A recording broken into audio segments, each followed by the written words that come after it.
Cheryl's business is called Leadership. It's personal.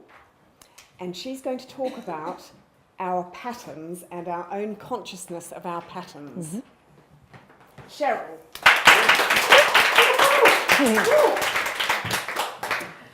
Okay, so starting with a question, how many of you here have been in a situation as a leader and you've reacted a certain way and then afterwards thought, could have handled that better, could have done that differently? Okay, fantastic. That's all of us. Okay, and how many of you, when that's going on, have then noticed how other people are reacting to you? Or are you, some of you, or are you more in what's going on and caught up in what's happening and the horror of it? Double question there, no way to answer that. Okay, so I believe that as leaders, we're not robots. Okay, so we don't conform to a particular theory or leadership style. You can learn about it, but we don't conform because we're all individuals. I also believe that everybody that follows you takes you personally. You know, they know what they need from you. They know the belief that they have and what they will follow and they won't follow. And equally, when we develop ourselves, it needs to be tailored to us. So it needs to feel individual for us. Hence, where I believe leadership is personal.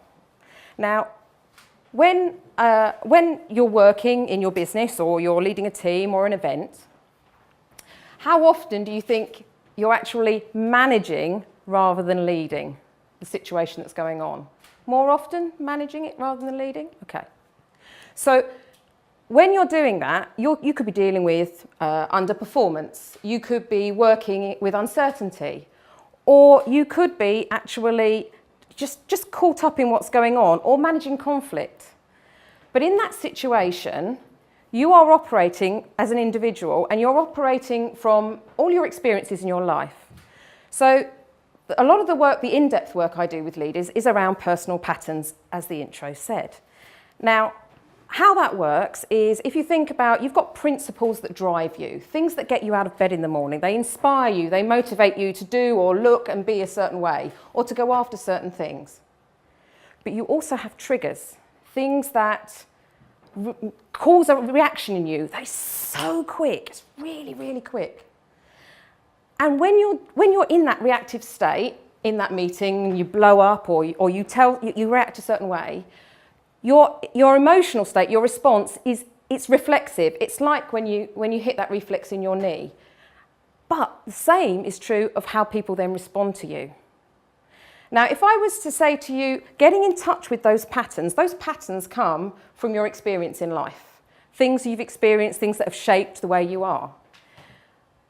But it is instant. And if you don't get in touch with that, how can you lead other people if you can't actually get in touch with what's going on for you? So last week, I do this work with individuals, but last week I was with 11 international leaders, people I'd not met before. All have done this work individually, but they came together to actually share some of this and work together and look at power in leadership and all the other things that come with leadership. And Matt, one gentleman, he's in the turnaround of company business, saving companies. And he was in a meeting the other day where he was having to really give some hard messages, and one of the key directors turns round, puts his papers on the table, goes to walk out the room and says, "I can't deal with this anymore." Now, Matt had to make a decision in that moment.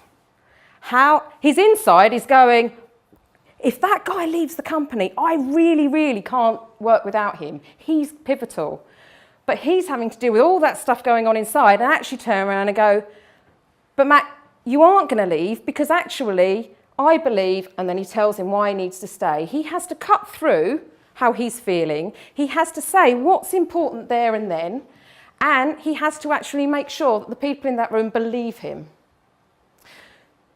But he had to deal with all of the stuff that was going on inside, and he knows his patterns are to turn around and deal with the conflict later. That is, for me, real self-leadership. And in an environment today where I lost somebody a few weeks ago to the pressure of leadership, it was too much for them. we're all dealing with that pressure day in, day out. So if there's one thing I urge you to do, if you get a chance to work with somebody or work in a way that tunes into what makes you tick and what triggers you, and maybe start to understand these patterns a little more, there's some real power in how you lead yourself and how you lead others.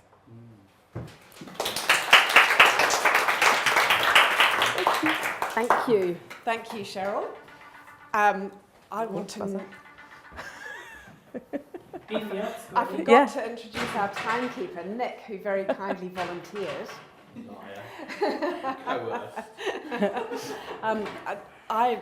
I'm really intrigued and I want to hear more, but I'll turn to our judges first. Ed. I thought it was great. You know, obviously you're a very seasoned pro, and so like do you go and speak to corporates a lot?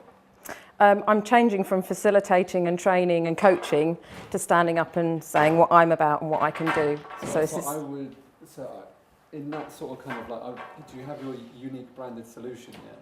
Or like, you know, like the framework? It's the pattern. It's not mine, but it's one of the key things that I use as a tool. Because that would be key. For that sort of presentations, like the 3 Ps to pattern personal power. Yeah. The P pattern, and so therefore you can like whatever that like because I do leadership as well, so I do 6 core competencies around their path to purpose. Okay. And so then you can quickly say like with 5 minutes, here's how I can stand out because we have done.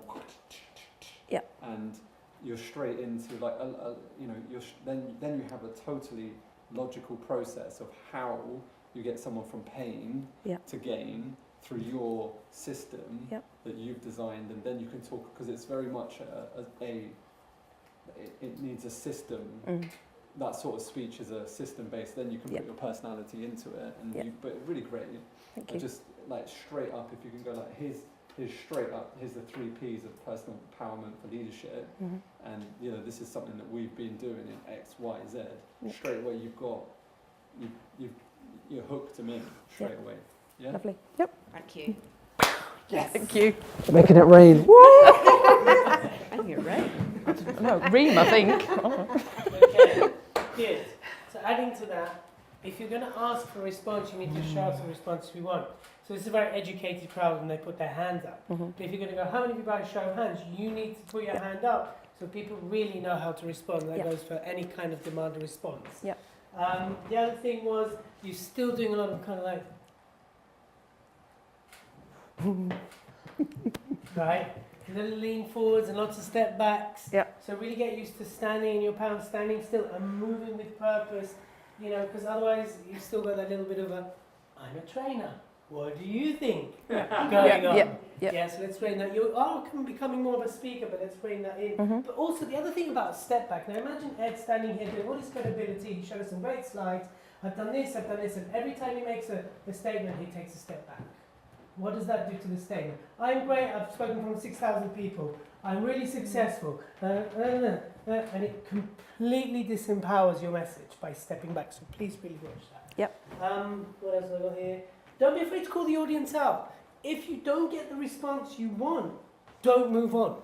And that's what you see, like when I'm on stage, I'm sure you do that. Yes or no, people are going, yes. Yes or no. Call them out. If you don't move on, because also that makes you're really owning the room. Yep. So if you're going, what do you know, you asked the question and you didn't get any response, you just moved on. Okay, guys, ask the question. Who's going to answer? Call the audience out. Right? Step back, I've got that. Last thing. When you're describing something like someone storming out the room, go there. He slams it down and marches out the room, and then Ed, what was his name? Sorry, Matt. Matt, similar. You know, then again it gives it a different dynamic. And then Matt had to make a decision. Does he go with his emotion, or does he go with leadership? And what he chose to do is actually calm the situation down. Yeah, so go there yourself, emotionally. Take us with you, pull us back. And then, whew, yeah? Yep. But that's, I guess, your big stretch. Yeah. But good work. Thank you. I'm going to high five too. High five. Thank you, Cheryl.